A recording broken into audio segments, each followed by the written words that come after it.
नमस्कार। पश्चिम बंगाल के दक्षिण 24 परगना जिले के जयनगर में शनिवार को हिंसा भड़क उठी जब एक 9 वर्षीय लड़की को शुक्रवार को ट्यूशन क्लास में भाग लेने के बाद घर वापस आते समय कथित रूप से अपहरण, बलात्कार और हत्या कर दी गई।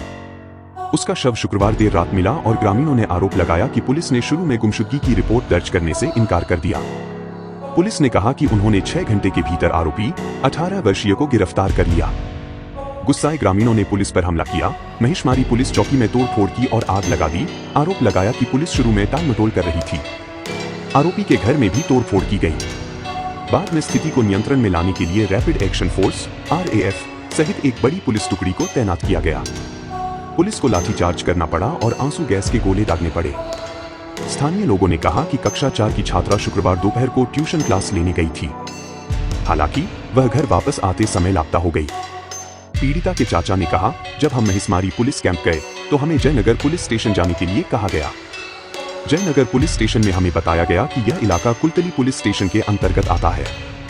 अगर पुलिस ने तुरंत कार्रवाई की होती तो बच्ची के साथ ऐसा नहीं होता।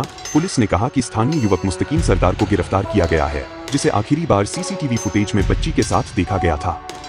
पूछताछ करने पर उसने अपना अपराध कबूल कर लिया और उस जगह की पहचान की जहां उसने बच्ची का शव फेंका था। हमें शुक्रवार रात करीब 9 बजे सूचना मिली। अपहरण का मामला दर्ज किया गया।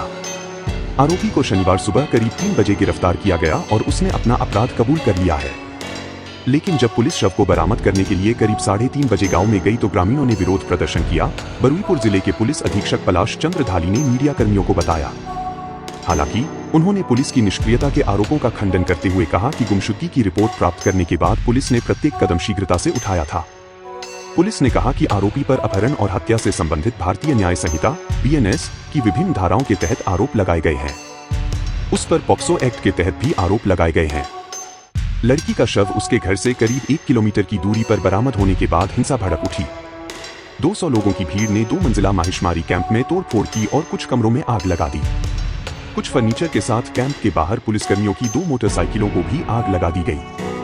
शिविर के बाहर पुलिसकर्मियों की 2 मोटरसाइकिलों को भी आग के हवाले कर दिया गया और कुछ फर्नीचर भी जला दिया गया। 200 लोगों की भीड़ ने 2 मंजिला महिषमारी शिविर में तोड़फोड़ की और कुछ कमरों में आग लगा दी। शिविर के बाहर पुलिसकर्मियों की 2 मोटरसाइकिलों को भी आग के हवाले कर दिया गया और कुछ फर्नीचर भी। शाम को जब पीड़िता के शव को कोलकाता के मुर्दाघर ले जाया गया तो अग्निमित्रा पॉल और प्रियंका तिब्रेवाल सहित भारतीय जनता पार्टी (भाजपा) के नेता और कार्यकर्ता वहां पहुंच गए।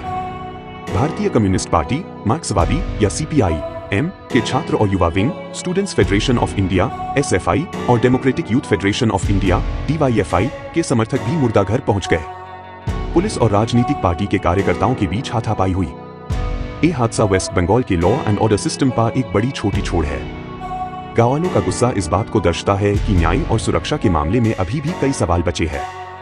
पुलिस और गांव वालों के बीच जो झगड़ा हुआ उससे स्थिति और भी नाजुक बन गई है।